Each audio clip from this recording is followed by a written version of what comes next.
I'm Christopher Zweig in Destin, Florida, bringing you a jam-packed week of new movies, including the latest MCU entry, The Marvels, with Brie Larson back as Captain Marvel, 2 documentaries, one on Sylvester Stallone and the other on Albert Brooks, a comeback for Meg Ryan, and a horror parody of It's a Wonderful Life. Let's take a look. Our first movie is The Marvels, which pertains to the 3 female lead characters, Carol Danvers, aka Captain Marvel, played by Brie Larson, her biggest fan, Kamala Khan, aka Miss Marvel, played by Iman Vellani, and Monica Rambeau, played by Teyonah Parris, the daughter of Carol's old pilot friend Maria. Unfortunately, as delightful as these actresses and their characters are, the story doesn't do them justice and relies on the same jokes regarding family and that alien cat Goose, whose eating gags wear out their welcome. They not only have to deal with an evil Kree leader played by Zal Astin, who wants to destroy many worlds as revenge for her damaged home planet, but also her attack causes the 3 superheroes to switch places every time they use their powers. You can absorb light. I can see it. And Kamala... Who's Kamala? Hi. She can turn light into physical matter, which I have never heard of. I could totally show you. No!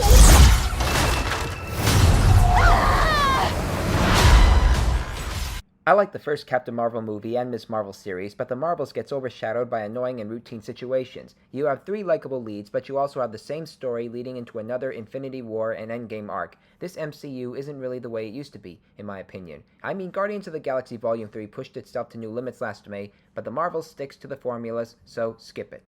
Our next movie is Rustin, with Colman Domingo giving one of his best performances as Bayard Rustin, who helped Martin Luther King Jr. organize the March for Jobs and Freedom in Washington in 1963, while dealing with his tragic past regarding police brutality and the current fact that he is gay. Why's everyone so obsessed with what I'm doing and with whom? How can you preach salvation and not want to save yourself? Every day, we surrender that which makes us different.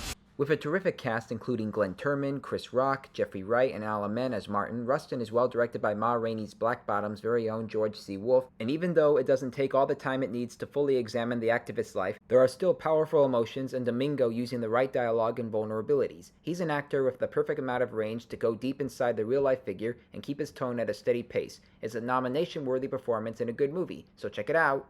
Next up, we have What Happens Later, Meg Ryan's return to the big screen, and even though I can't quite recommend it, it actually has potential to lead the Sleepless in Seattle and When Harry Met Sally actress on the road for a comeback. She directs and co-stars as a woman who reunites with her ex-boyfriend in an airport. He's played by David Duchovny, and they're both trapped in the same building when a snowstorm grounds all the planes and the hotels get booked. This is a perfect time for them to reconnect. They're saying this could be bad. The storm of the century? What are you worried about? Everything. I was diagnosed with anticipatory anxiety. Is that a real thing? Oh, yeah. Right now, I'm worried that we're lost. Look around. We are looking around. Look around. I'm looking around. Relax. You're already living out your worst case scenario. What, being stuck here with you? Yeah. You make a good point. What Happens Later allows us to see Ryan back in the saddle again, and she has chemistry with Duchovny. I can't wait to see what she does next in her movie career, but she needs the right screenplay to remind us of the 80s and 90s. The plot here becomes tedious and derivative, especially when we do get stressed at airports. It's not saying much, and I can't recommend it, but What Happens Later could at least be the start of something better, and Ryan deserves a comeback like Brendan Fraser or Ki-Hu Kwan.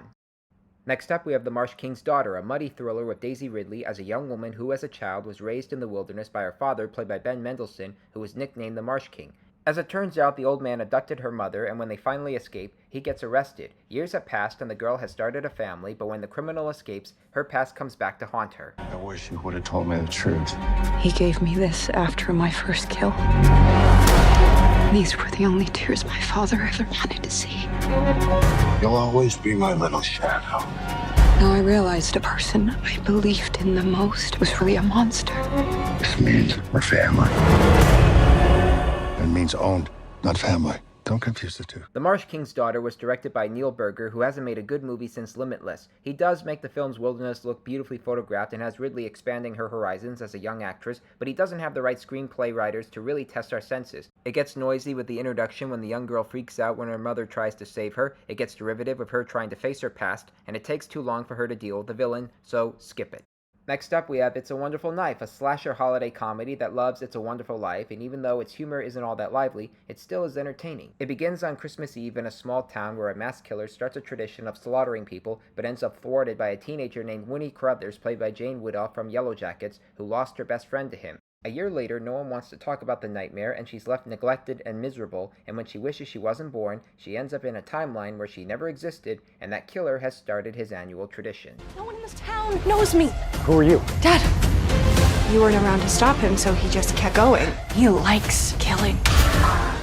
It's a Wonderful Knife isn't a comedy masterwork because it doesn't push its humor to new limits, and the trailer has to spoil the killer's identity, but it does have cheekiness and heart to keep us involved. It was written by Freaky's Michael Kennedy and directed by VHS 99's Tyler McIntyre, and they both seem to enjoy combining the holiday classic with Scream without being spoiled by commercialism. It's not perfect, but it is a good holiday ride on a smaller scale. And finally, on this jam-packed show, I review 2 documentaries that may be short but still share their passions for big stars. Sly is the made-for-Netflix doc on Sylvester Stallone, who talks about his career writing and acting in the Rocky pictures while suffering from negative reviews for some of his movies. When you're a truly absorbed filmmaker, you put things before your family, and the repercussions are quite devastating. Now I realize that's all that matters. And Albert Brooks' Defending My Life is the HBO doc about the comedy star's career as he is being interviewed by director Rob Reiner. We've been friends for like almost 60 years. This isn't me. You're the only guy I know who would go on national television with a routine that you had never tried out. I went in the bathroom, I would come up with something, and I would go do it. Even though I prefer Defending My Life over Sly, these 2 docs have heart and respect these actors for their impacts on people. We've known and grown up on their respective movies, but we also acknowledge that they are human beings with real emotions and vulnerabilities. Okay, recapping this week's new movies: thumbs down for The Marvels, thumbs up for Rustin, thumbs down for What Happens Later, thumbs down for The Marsh King's Daughter, thumbs up for It's a Wonderful Knife, thumbs up for Sly, and thumbs way up for Albert Brooks' Defending My Life. Well, those are the new movies I'm reviewing this week. I'm Christopher Zweig in Destin, Florida. Stay safe, and I'll see you at the movies. For more amazing content, please like and subscribe to my channels, and please read my reviews at cjatthemovies.com and download the new HD Radio app.